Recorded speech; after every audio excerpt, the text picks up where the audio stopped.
Hola, ¿qué tal? ¿Cómo están? Muy buenas noches. Hoy vamos a hablar del fenómeno OVNI en la República Argentina. Un repaso que nos va a llevar a recorrer más de 400 años. Más de 400 años. Aquí, en Crónica HD. I see the bad moon horizon. I see trouble on the way. I see earthquakes and lightning. I see bad times today. Don't go around tonight, but it's bound to take your life. There's a bad moon on the rise.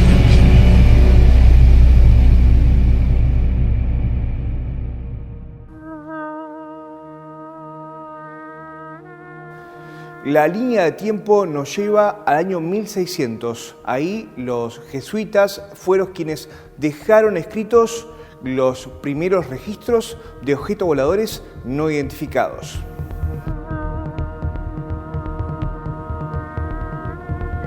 El fenómeno OVNI a lo largo de la historia nos ha mostrado la posibilidad de explorar distintas facetas, desde el concepto de los alienígenas ancestrales, que pasan por encontrar referencias de seres voladores, objetos voladores en pictografías y en yacimientos arqueológicos muy reconocidos a lo largo del planeta, hasta avistamiento de fenómenos celestes registrados por las distintas culturas, llegando a la modernidad a partir, yo creo, de las exploraciones espaciales, en esta cuestión de mirar ya más, no tanto en la horizontalidad, sino hacia arriba y descubrir que hay fenómenos aéreos extraordinarios, al punto de que hoy tenemos declaraciones de pilotos y controladores aéreos que nos dan referencia de fenómenos aéreos anómalos, extraordinarios, como uno quiera llamarlo. Por lo tanto, yo creo que el lifetime de la historia del fenómeno OVNI cubre todas las eras, todas las épocas y diversidad de testigos y culturas, y es extraordinario.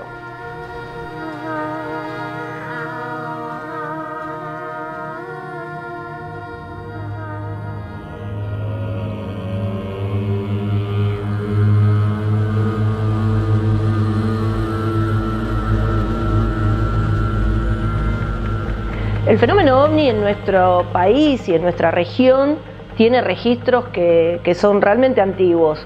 Podemos fijar como una fecha de partida el año 1607, donde en el norte, y esto es un trabajo muy bien documentado por un investigador paraguayo, Ronald Maidana, que ha logrado establecer registros en la zona de las ruinas de San Ignacio, en el norte de nuestro país, donde ya se hace mención de del sobrevuelo de objetos a modo de bolas de fuego que eran señaladas por las culturas, que además han dejado registros de esos pasos. En la bibliografía local se da año a año hallazgos de esta naturaleza, de la misma manera que hemos encontrado registros en antiguos diarios de marinos en la zona de el estrecho de Magallanes, de distintas intervenciones marítimas, incluso trasladándonos a la época de Cristóbal Colón, de las cuales se tienen muy pocas referencias, pero referencias al fin ya de la presencia de extraños fenómenos aéreos en forma de vuelo o anillos voladores. Por lo cual ya Argentina podríamos decir que desde la antigüedad presenta hechos que han sido detallados por diarios y autores.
1947 se convierte en un año paradigmático para el estudio, la investigación del fenómeno OVNI, por supuesto basado en el hecho de Roswell.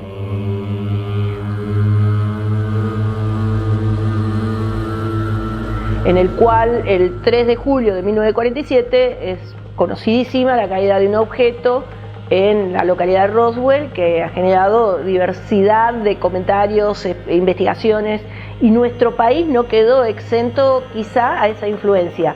Pero yendo directamente a los hechos, Argentina tiene registros muy puntuales en el mes de julio de 1947, en principio por un artículo del diario La Razón, donde hace referencia a un fenómeno aéreo en forma de aros también, que dio origen un poco también a este debate sobre de dónde proviene la palabra plato volador, que para muchos entendidos nace de la mano del incidente de Roswell. Lo interesante es que el concepto rápidamente también se trasladó a nuestro país. Sin embargo, hay investigadores locales, puedo hacer referencia de uno puntualmente que se dedicó a tratar de desentrañar este hecho, que es Roberto Banch, donde consiguió un artículo un diario de La Plata, sobre una observación en la provincia de Buenos Aires con fecha muy pocos días, creo que el 16 de julio de 1947, donde se pone en debate si la información pudiera haber sido trasladada tan rápidamente como para acuñar el concepto plato volador. Eso creo que será un misterio, pero lo que sí es un hecho que hubo un registro periodístico, varios diría yo, de varias fuentes de las más importantes argentinas, donde ya se menciona la aparición no solo de objetos voladores extraños, sino se va acuñando el concepto de plato volador.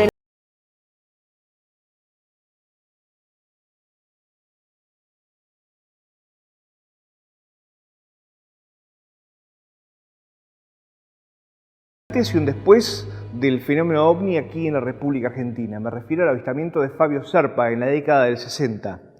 Mirá, esta es la historia. En el año 1959, específicamente el 17 de noviembre, en mi opinión personal y creo que la de muchos que nos dedicamos a estos temas en la República Argentina, hay un cambio trascendental y fundamental a partir de la experiencia de un señor llamado Fabio Serpa, que era un reconocido actor en la Argentina y que a partir de una experiencia que tiene en vuelo con un amigo que compartían el vuelo, el traslado, son interceptados por un objeto que lo que hace no solo es vivir una experiencia, sino cambiar la vida de Fabio y de la investigación y el trato de la temática OVNI en la República Argentina. Bueno, en aquel momento era un actor conocido, profesor de historia, estaba estudiando antropología y psicología, siempre mucho con los libros.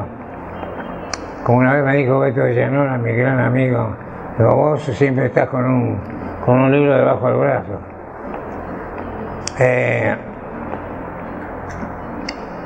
Volando en aquel avión de la Fuerza Aérea Argentina, con el capitán Alexis de Nogales, quien me doblaba en la serie Cóndores de Acero, una serie que hizo el viejo Canal 7, en que el protagonista era el comandante Soler, un comandante que le sucedían distintas cosas. Bueno, y era yo el comandante Soler. Y un día yo estaba filmando en Morón, en la base aeronáutica de Morón, y ese día yo estaba prevenido para filmar, porque estaban filmando justo un accidente que había tenido con una luz extraña en el cielo. Y entonces estaba prevenido, y esa mañana del 17 de noviembre de 1959, 60 años atrás, increíble. El 17 de noviembre de la mañana me veo con el capitán Alexis de Nogales ahí en uno de los hangares de la base aeronáutica, y dice, ¿vos filmás hoy, Fabio? No, estoy prevenido en filmación. Dice, ¿querés venir a la isla de Mazarruca para hacer ejercicio de tiro? La isla de Mazarruca es una isla del Tigre y tiene un polígono de tiro que los muchachos de los cazas argentinos hacen ejercicio de tiro. Bueno, sí, me disfracé de aviador, me puse el casco, todo. Y me fui con Alexis en un viejo Morán Saulnier. El Morán Saulnier era un avión de 4 plazas, estaba el piloto y el copiloto ahí atrás, había 2 asientos y ahí estaba siempre el cameraman, el camarógrafo. Nosotros decimos cameraman en aquel momento, camarógrafo. Filmaba de atrás y me filmaba a mí, me ponía siempre en primer plano. El que hacía las piruetas y ese avión era el capitán Alexis de Nogales, que funcionaba como copiloto mío. Bueno, o sea, levantamos el Saulnier más o menos las 12, y las 12:30, a la altura de San Miguel, un cielo claro, diáfano, sin nubes, un día maravilloso, totalmente limpio. De repente estábamos dialogando, hablaba mucho de mujeres con el capitán Alexis de Nogales porque era muy pintón también y hacía desastres con las damas. El capitán de Nogales me dice, mira, fíjate lo que tenés a la izquierda, Fabio. Miro hacia la izquierda y más allá de la cola del avión, venía un bolígrafo volando, totalmente metálico, cerrado, sin ventanilla, sin alas, sin hélice. Yo lo miré y se vino acercando y apareándose el avión. Estaba a unos 1500 metros, más o menos de distancia. Totalmente sin sonido, totalmente nada de ruido, ni nada por el estilo, ni de hélice, ni de gases, de los famosos cohetes espaciales que usaban en aquel momento. ¿Le dio miedo? No, asombro. Lo miré y le dije a Alexis, decime, ¿y esto qué es? Eso es un plato volador. Yo no tenía ni idea de que era un plato volador. Te digo, profesor de historia, actor y eso, nada que ver. No sabía nada lo que era. ¿Qué es un plato volador? La pregunta que sacó mi hijo. ¿Qué es un plato volador?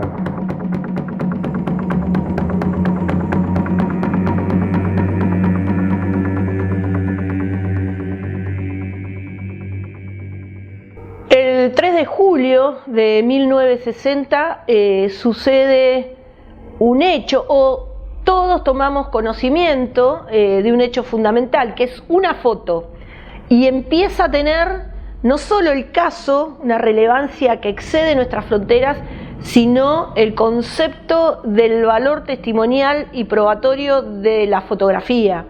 En 1960 el capitán Gnotti, en un traslado que hacía de su lugar de residencia a la localidad de Yacanto y pasando ya, saliendo de la localidad de Villa General Belgrano rumbo a la base aérea de Córdoba, registra un objeto semisuspendido en un campo, logra tomarle una fotografía y la fotografía lo que reproduce es una especie de cono muy oscuro con una particularidad que está sobre un caballo que parece advertir la presencia del objeto y que hace muy poquito tiempo descubrimos que el caballo tenía hasta riendas, por lo cual hoy un nuevo interrogante pasa a ser dónde estaba el jinete. Pero lo particular de esa foto es que la toma un gran investigador, Guillermo Roncoroni, y la manda a analizar por su especialidad en la fotografía, la manda a investigar a Estados Unidos, donde obtiene 2 diferentes estudios.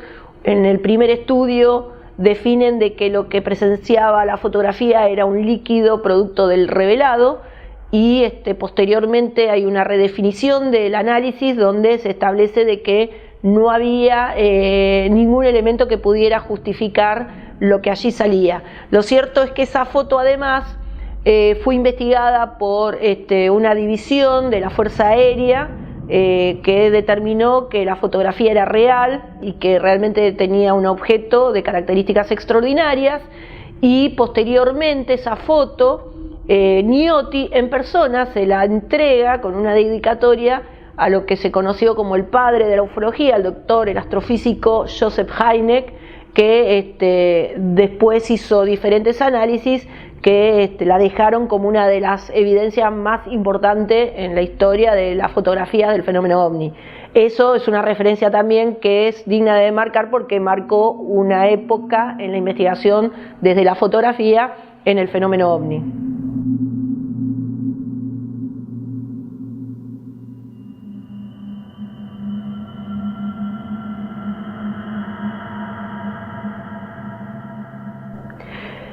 En 1963 entra un nuevo concepto que es la tecnología, como la década más rica en casuística además.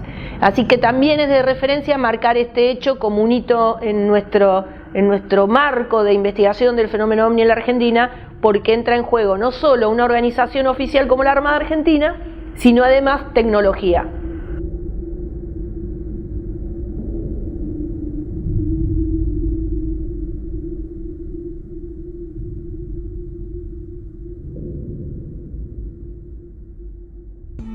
El caso Tranca, sin lugar a dudas, fue el caballito de batalla de Fabio Serpa y presentó elementos testimoniales a partir de la observación que tienen tres hermanos, las hermanas Moreno, que observan desde su quinta sobre el terraplén en las vías del tren un potente haz de luz que después refieren incluso con la presencia como de pequeñas figuras, lo cual llevó a todo tipo de conjeturas. Lo cierto es que al otro día, después de salir y ver los hechos y tratar de registrar si había algún elemento evidencial, encuentran una huella muy pronunciada en las cercanías de su quinta y muchos movimientos y marcas y elementos sobre la vía del tren. Allí hubo análisis en la Universidad de Tucumán sobre las muestras recolectadas en la quinta y por supuesto lo más fuerte del caso son los testimonios y sobre todo el testimonio de Julie Moreno, que hizo un relato específico y muy puntual de todo lo sucedido. Era las 9:30 de la noche, habían cenado los Morenos y Dora Martina Guzmán, la mucama de la casa, salió por la parte de atrás de la estancia, de la casona de la estancia. Era la clásica estancia española, con todos los cuartos uno atrás de otro, así, en forma de una U. Como herradura, ¿no? Exactamente, había un jardín, un sembradío de lechugas y de arvejas, en la parte de adelante, la tranquera y después estaba la vía férrea. Bueno, Dora Martínez Guzmán sale por la parte de atrás a tirar la basura de la comida. Mira hacia la vía del ferrocarril, que era verdad que tenían a unos 100 metros, 120 metros. Y ve unos hombres trabajando con una soga de ferrocarril. 9:30 de la noche le llama la atención. Va y se las comenta a la chica Moreno, soga de ferrocarril. Entonces Yolanda Moreno se pone con una linterna y un revólver y sale con la menor, la de 21 años. Yolanda Moreno Colotti, Yolanda Moreno tenía 28 años. No me perdona la chica que le sepa, si yo le digo la edad, pues sacan la cuenta enseguida. Y saben la edad de ella. Salen por adelante. En el sembradío había un sembradío de lechuga, de arvejas y de tomate. Llegan a la tanquera y ven como una niebla azulada. Entonces la niebla azulada, Yolanda enfoca con la linterna y de repente se prende un haz de luz compacto y coherente. Un haz de luz que la voltea a la chica por la potencia que tenía. Se retrae para adentro y ellos salen corriendo, por supuesto, se refugian dentro de la casa. Y el haz de luz sale por dentro del aparato. Y es compacto, no es la luz difusa que tenemos nosotros, sino que es como un tubo. Sale de cada lugar y va dirigido al lugar donde, como si fuera un rayo láser, sin ser un rayo láser. Y enfoca todo. Y además ese haz de luz compacto y coherente, que yo me especialicé, que el primer investigador en el mundo que se especializó en los haces de luces compactos y coherentes. Porque son compactos, son coherentes, están dirigidos inteligentemente. Enfocaron la casa y la luz pasaba las paredes. Don Antonio Moreno, que en ese momento estaba engripado, estaba en la habitación de última de todo, recibió el impacto de las luces, pasaba las paredes, la pared y llegar hasta, como llegó la estancia, hasta el final de los 4 cuartos que estaban en línea. Esas de luz bajan seres de especie como de plancha de hormigón luminosa que van caminando y bajan los seres. Otras veces también ponen a la persona acostada y lo van bajando como si fuera un ascensor lentamente. Y una cantidad de metodología estupenda. Es una de luz, una ciencia que totalmente desconocemos nosotros totalmente, porque además es otra cosa. En determinado momento, Joaquín Moreno Colotti, también la más valiente de las chicas, 21 años o más, inconsciente, digamos. Puede ser. Sale por la parte de atrás y hay una de luz que va así. Y ella mete la mano, y puede meter la mano y no tiene calor. El haz de luz se vuelve hacia atrás.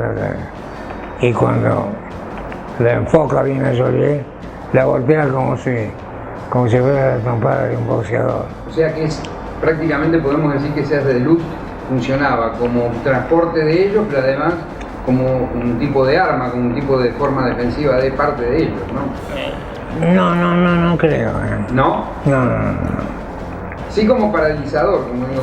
Sí, te estoy hablando de toda la tecnología que tenían y todo. Que tiene estos haces de luz, porque sigue funcionando igual.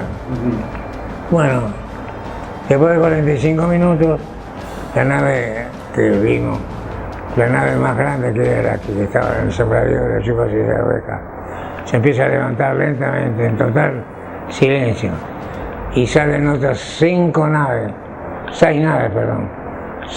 de atrás, de las que estaban en las vías férreas, las que están atrás, 6, y en perfecta formación, en total silencio, se van hacia la Sierra de Medina en Salta. Nosotros vamos con el capitán Pagani, jefe del departamento OVNI de la Marina de Guerra Argentina en aquel momento, jefe del departamento OVNI, capitán de fragata Omar Roque Pagani, que además era ingeniero civil, gran investigador y gran amigo. Y vamos con Eduardo Ascuy, gran novelista y gran filósofo. Y ahí, yo con a los 20, 25, hay excelentes testigos. Es decir, si mienten la familia Moreno, estos no mienten. Cuando llegamos, las sala del corral que estaban en el corral, estaban como borrachas de la luz impactante que habían recibido. Y segundo, los perros bravos, había 2 de raza Doberman, 5 perros bravos. Nos cuentan los morenos que antes del episodio, antes que se empezara el episodio, ellos aullaban. Había algo misterioso y raro para ellos. Cuando suceden los 45 minutos de todo el episodio, se quedan muchos y callados. Y después de eso, empiezan a aullar. Y cuando vamos nosotros, como 25 días después, estaban todavía aullando los perros. Esos no mienten, Eso dicen la verdad. No tengo que hacer test psicológico, ni hipnosis, ni nada por el estilo, para que digan si es mentira o verdad. Y veo, en ese sembradío de las chupas y de la oveja, veo como una bolita de naftalina. Y esta bolita de naftalina, qué raro que la sacaron, y le parecían bolitas de naftalina. Pero esto habría que examinarlo. Estaba el ingeniero Carlos Moreno, otro hermano de la Moreno, que aquella noche se veía un baile y se perdió todo el espectáculo. Y que fue un imbécil, me dijo. Mire, yo si quiere, yo conozco la Universidad Nacional de Tucumán y lo conozco al jefe del laboratorio químico. Año 63. El doctor Guillermo Gonzalo Hotel, jefe del laboratorio químico de una universidad, encuentra 96,58 carbonato de calcio y 3,22 carbonato de potasio. Calcio y potasio, que no se unen en la tierra tucumana, no existe en la tierra tucumana. Segundo, el calcio en estado puro prácticamente, y eso ahí me indicó. Yo le dije a Omar Pagani, che, me parece que estos sí son extraterrestres, fuera de los terrestres, fuera de nuestra cultura, fuera de nuestro conocimiento, fuera de nuestra ciencia. Eso quiere decir extraterrestre, no quiere decir marciano ni jupiteriano, extraterrestre, fuera de los terrestres, fuera de nuestro conocimiento. ¿Por qué marco este caso? Porque realmente fue uno de los casos íconos de nuestra casuística, que por supuesto, como todos los casos, trajo innumerables debates y cuestionamientos, pero sin duda quedó para siempre en nuestra historia del fenómeno OVNI en la Argentina. En el próximo bloque vamos a hablar del fenómeno OVNI en los tiempos modernos. Vamos a hablar de la desclasificación del fenómeno OVNI. Eso después de la pausa.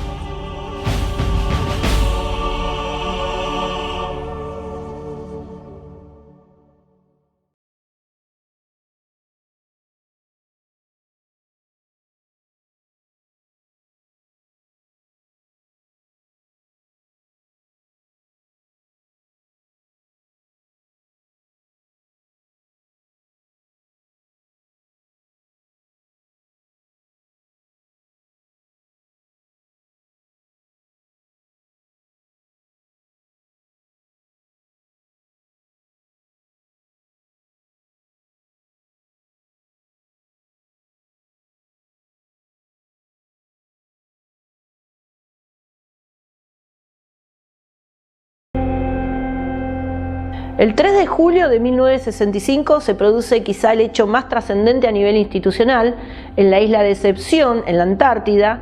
Es una isla que hacía experiencias, investigaciones meteorológicas a cargo del capitán de fragata Daniel Perisset.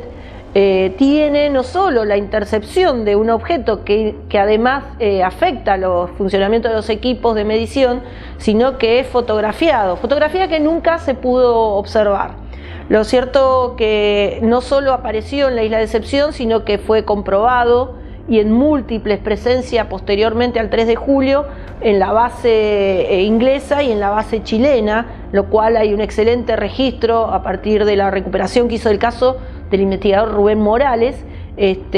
Lo interesante de este caso es que convierte a la Armada Argentina en el primer organismo oficial en dar un parte. Otro de los casos íconos, y ya nos vamos a la década de los 70, 1973 para ser más específicos, es el caso de Dionisio Yancas. Otro de los casos íconos de nuestro país, también abordado por Fabio Serpa, donde un chofer de un camión observa un objeto luminoso, pero a partir de un inconveniente que tiene con un neumático, y no solo observa el objeto que se le acerca en la distancia, sino que se le aprontan seres, en lo cual genera todo una gran controversia en el testigo. El testigo da detalles concretos de lo vivido e incluso es sometido a hipnosis regresiva para recuperar todos los detalles del caso, y ha quedado incluso después, durante muchísimos años, resguardado de la opinión pública, porque realmente ha sido un caso de alto impacto, no solo para el testigo, sino en términos de la investigación del caso. Dionisio Yancas, un simple camionero que en aquel momento tenía 25 años, que estaba cambiando la rueda trasera derecha porque estaba media pinchada de su camión que iba hacia el sur, hice las afueras de Bahía Blanca, en Bordeaux, en los corrales de Bordeaux. Estaba cambiando la rueda y de repente hacia la izquierda ve que por la ruta 3 venía una luz muy grande, amarillenta. Y él piensa, porque en aquel momento la luz de Peugeot era amarillenta, parecía un Peugeot que me va a pasar.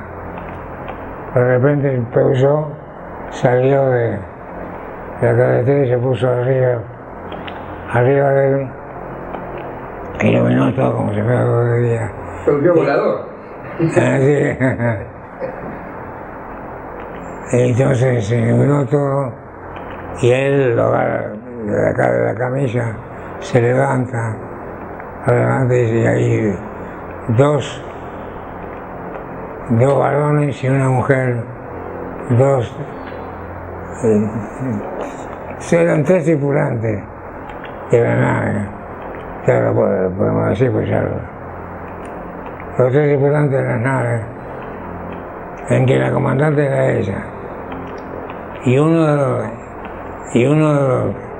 los héroes del este, con una máquina de afeitar, él decía la máquina de afeitar, le hace una incisión entre el dedo pulgar y el dedo índice de la mano izquierda. Y no es una máquina de afeitar, sino que es algo que le sacó alguna cosa de piel para examinarlo. Este ser con el otro ser, los 2 varones, y la mujer va adelante. Hay un haz de luz compacto y coherente que van caminando los 4. El Yanka, un poco adormecido, lo llevan tomado de los brazos. Y él dice que camina como si fuera una plancha luminosa. Pero atención, en la hipnosis que le hicimos 16 sesiones de hipnosis. Él dice en determinado momento, pero yo a través de la luz veo el pasto del suelo. Es compacto, coherente, puede caminar una persona o 4 personas. Pero era transparente además. Sí, increíble. Van subiendo y luego entran en una nave. Había otro tripulante adelante de todos los aparatos supuestamente de televisión, dice, con cantidad de estrellas, de galaxias. Y lo sientan ahí allá en el medio de la nave. La mujer que tenía guantes naranjas, se saca un guante naranja y se puso unos guantes negros con una especie de punzones en la parte de la palma de la mano. Y se viene acercando, como hace un movimiento, Dionisio le pega acá en el arco superciliar, marca que tiene, igual que esta marca de acá. Y cuando hace otro movimiento, y le pega acá en la parte de atrás del cráneo, marca que también tiene Dionisio. Atención, eso es muy importante. Y se ve que, como hipótesis, no sabemos si es una verdad total, se hacen una hipnosis dentro de una hipnosis. El testigo apareció hace muy pocos años, en el 2010, dando una declaración aclarando que había desaparecido y que había estado viviendo en distintos puntos de nuestro país porque él realmente se sintió atormentada por la experiencia vivida que al día de hoy lo mantiene en el mismo estado de desesperación incluso. Ese sin duda ha sido el caso de contacto más trascendente y eso fue en la década del 70, especialmente en 1973.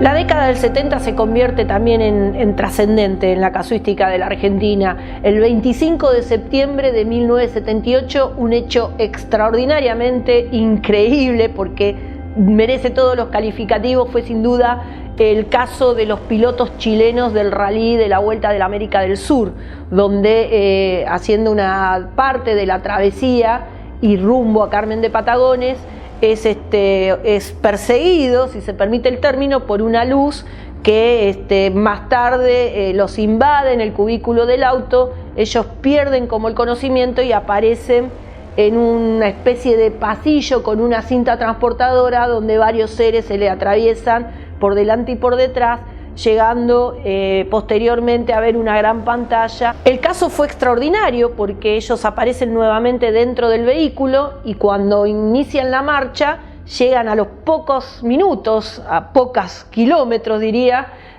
a una estación de servicio en Carmen de Patagones, donde ahí toman conocimiento de que cosas extraordinarias habían sucedido.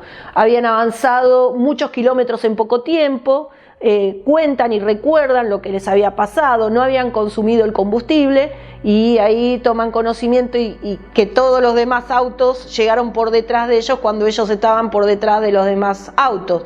Podemos encauzarlo como un caso no solo de abducción, sino de tiempo perdido, de missing time, como se lo conoce, y ese es un caso que después fue abordado por una comisión interna de la Fuerza Aérea, donde se han hecho múltiples estudios, de los cuales hoy nosotros buscamos los resultados de esas investigaciones. Sin duda, ese caso también fue extraordinario, al modo de que por primera vez nosotros conseguimos como organización civil desde Sephora el documento de la primer denuncia a la policía que dimos referencia en este caso, así que lo convierte también en un caso ícono de la casuística argentina.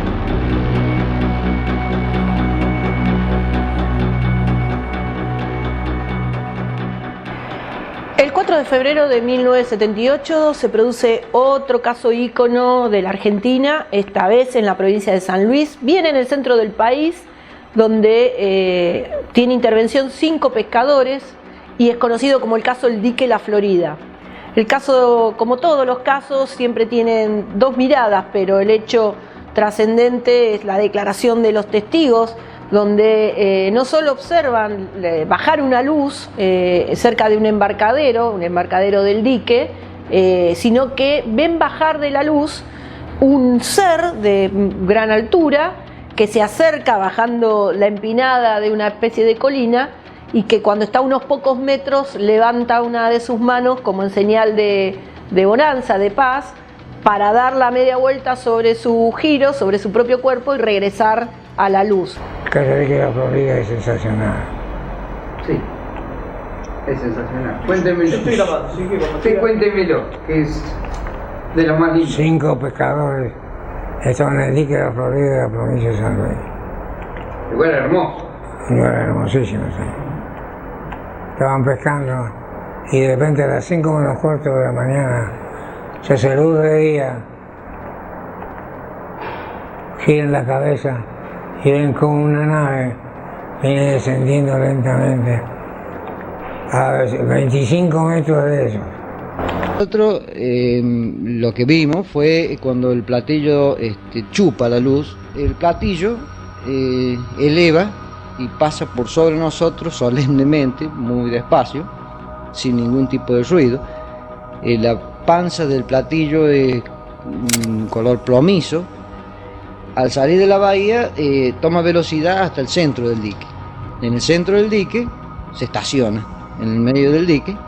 Luego se eleva muy rápidamente sobre las montañas que dan al frente del Club de Florida, muy alto, es decir, alto sobre las montañas, y se forma una aureola alrededor del plato.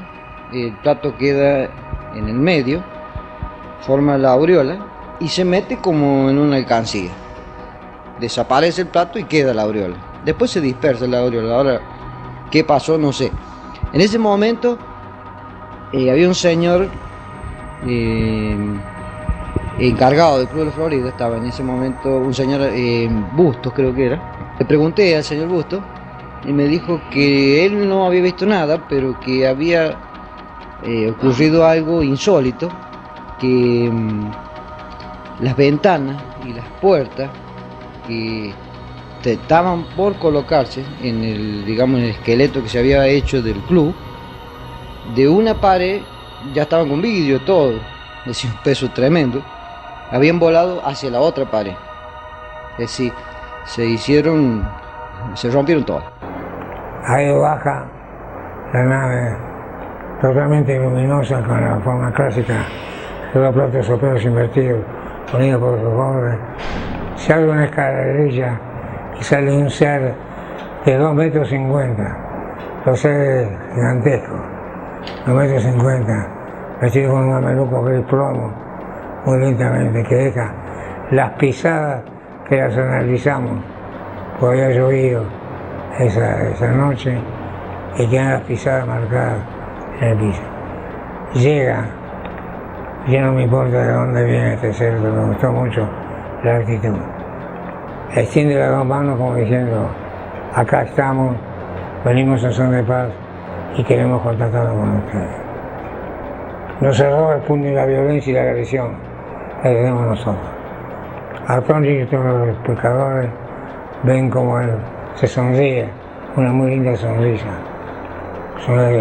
Marca otra vez los pasos, se mete en la calle, cierra y dice uno de los testigos, Regino Salvador, perdón, y un bancario, dice, ¿sabe qué fue? Se levantó la nave y se metió en la alcancía. Hubo muchos testigos, además de estos 5 pescadores, de la evolución de la luz o el objeto en el cielo. Lo interesante es que intervino la policía de San Luis, generando una documentación muy abundante con la justicia. Es uno de los pocos casos en la Argentina que interviene la justicia. Además se tomó una huella de la pisada del ser, que estuvo en poder de la policía científica de San Luis, y que fue una de las piezas más interesantes que recordemos de una pisada de un supuesto ser extraterrestre. Todo el caso fue magnífico. También, como les decía, hay otra mirada. Las investigaciones de la otra mirada establecieron que pudiera haberse tratado de una patrulla militar, porque estábamos en épocas difíciles del proceso militar en la Argentina, pero lo cierto que más allá de la mirada y de la investigación, sin duda quedó como uno de los casos referenciales en esta década del 70, que fue trascendental en casos.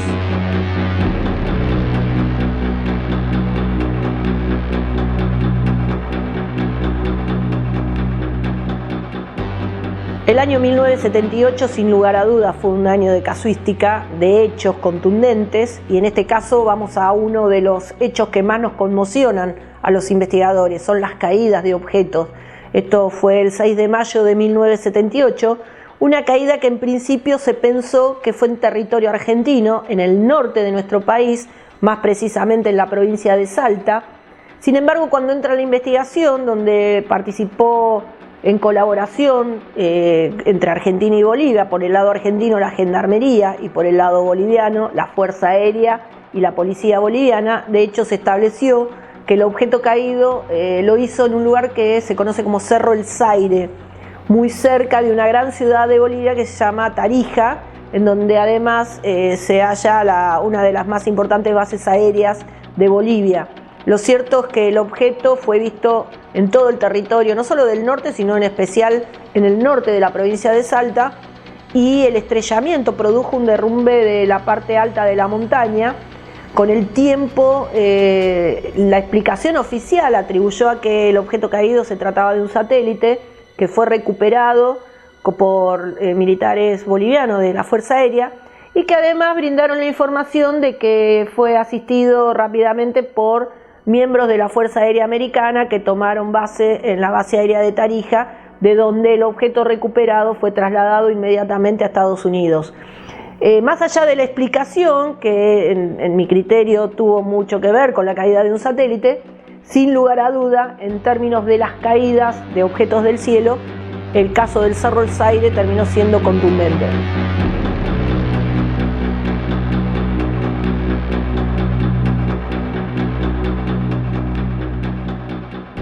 El 9 de enero de 1986 se da un hito importante en la investigación, pero también en la comunicación del fenómeno OVNI, y la noticia que estremeció la opinión pública fue Capilla del Monte, Córdoba. ¿Por qué? Porque el 9 de enero de 1986 aparece una tremenda huella impresionante que parecía quemada en la ladera de uno de los cerros de la zona, conocido como el Cerro del Pajarillo. Tomó trascendencia pública por dos motivos. En principio, porque quien era secretario de gobierno en esa oportunidad y a cargo del área de turismo y cultura, entiendo, Jorge Suárez, que posteriormente se dedicó de lleno a la investigación del fenómeno ovni, rápidamente tomó conocimiento del hecho, se acercó al lugar, constató la huella y además obtuvo testimonios muy valiosos en relación de la huella, porque es importante establecer que la huella terminó siendo un caso, como denominamos, caso asociado. El hecho de la huella tenía un testigo que dice haber visto un ovni con posibilidad de haber producido la huella. Y el otro hecho relevante fue la presencia en zona de un destacado periodista, José de Ser, que estaba cubriendo el verano en la provincia de Córdoba y llegó rápidamente al lugar y de alguna manera, como se dice, puso al aire la noticia que trascendió las fronteras sin lugar a duda. Capilla del Monte, a partir de esa huella del pajarillo, no solo es un ícono en nuestro país, sino que es uno de los 7 u 8 lugares en el mundo donde se referencia el tema ovni por excelencia. La huella del pajarillo, sin lugar a duda, marcó también un hito en nuestra casuística argentina.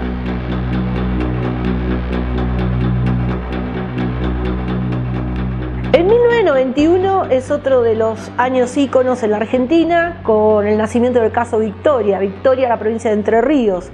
Una cantidad de evoluciones de luces a muy poca distancia de los testigos sobrevuelan la laguna del Pescado, que se convierte como el lugar máximo de observación en relación a que casi todos los ciudadanos de esa ciudad, incluyendo dos personas que un poco dan trascendencia al caso, el intendente y un hacendado conocido como Bebi Basaldúa, ponen en eje a nivel nacional el tema a partir de que comunican a un canal oficial, en ese momento ATC, sobre las apariciones y las evoluciones de estas luces, de las cuales se toman importantes registros fílmicos. Esto fue alrededor del 16 de julio de 1991, pero lo más importante es lo que desata la investigación del caso Victoria, coincidiendo en el mismo mes y fecha con las oleadas de México a partir del eclipse y con las oleadas de Japón. En la Argentina, en la ciudad de La Plata, funciona el observatorio de la ciudad de La Plata, donde fue uno de los pilares más importantes del proyecto SETI fuera de Estados Unidos y Puerto Rico. En ese mes de julio de 1991 conocimos la noticia de la captación de una señal de origen desconocido, dado que los astrónomos, en ese momento Raúl Colom, junto con Lamarchand, estaban a cargo de la pata en Argentina, de lo que se conoce como la pata del proyecto SETI en la República Argentina. Esto fue coincidente con las observaciones posteriores en Victoria, por lo cual llevó a que se profundizaran las investigaciones y también genera el registro más importante de captación en el mundo de una señal anómalo producto del espacio exterior o producida desde el espacio exterior. Entonces también tomamos esta fecha de julio de 1991 como la primera evidencia posiblemente captada de una señal extraterrestre que da origen a casuística, en este caso en la provincia de Entre Ríos.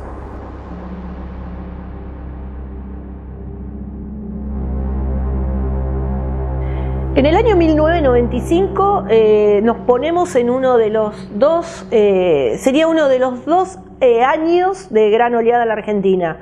Si nos remontamos al pasado, 1968 sería el otro año. 1995 están los sucesos más extraordinarios, con mucha evidencia física y con testigos realmente con mucha fortaleza.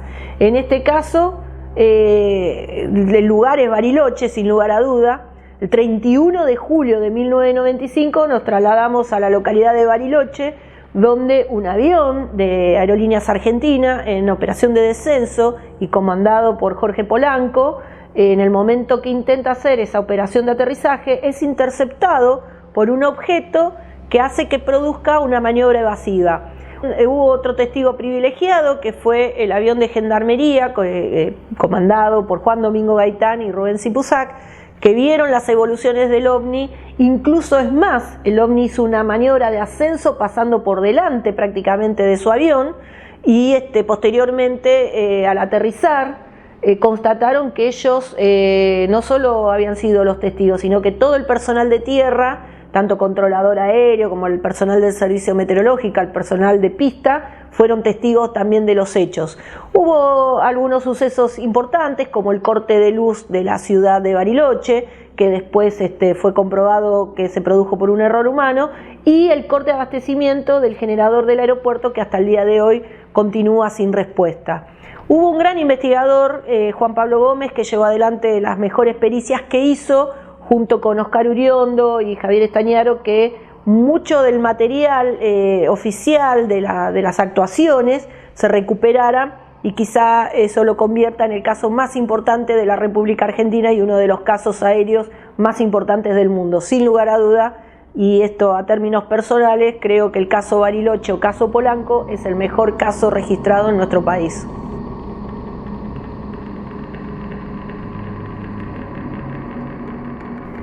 Como decíamos, 1995 fue un año trascendental en hechos físicos. El 17 de agosto de ese año, en la localidad de Joaquín B. González, más precisamente en las Sierras Coloradas, todos tomamos conocimiento del estrellamiento de un objeto en la ladera de una de las partes de las sierras. La testigo principal fue Paz Zamora, que era una señora que cuidaba animales y que vivía en el medio del monte de las sierras, pero a su vez fue acompañado su testimonio por la aparición de una fotografía de un pescador en un dique, que logró ver cómo un objeto explotaba en el aire, fragmentando en varios trozos. La explosión generó fragmentos, de los cuales cayeron en 3 puntos diferentes. Uno de los restos cayó en un lugar que se llama La Pedrera, una quebrada, donde el equipo del cuerpo de rescate logra recuperarlo. Otro de los restos impactó en un lugar que se llama El Crestón, volando literalmente la punta de una montaña, y el objeto principal que se incrustó en las Sierras Coloradas, arrasando a su paso toda la vegetación y arboleda, dejando focos incendiarios. Hubo un piloto de la localidad de Joaquín B. González, Tony Galvano, que sobrevoló con un ultraliviano y pudo ser testigos de la evidencia del paso de algo por ahí, y también estrelló su avioneta. Después nos enteramos que por falta de combustible o por una especie de microclima que pudiera haberse generado en esa zona. Lo cierto es que al día de hoy el objeto, según los testigos lugareños, se mantiene incrustado en la ladera de esa sierra, y sin lugar a duda también ha sido uno de los principales casos de caída de objetos. Hasta el día de hoy permanece en el misterio sobre qué pasó con esas piezas.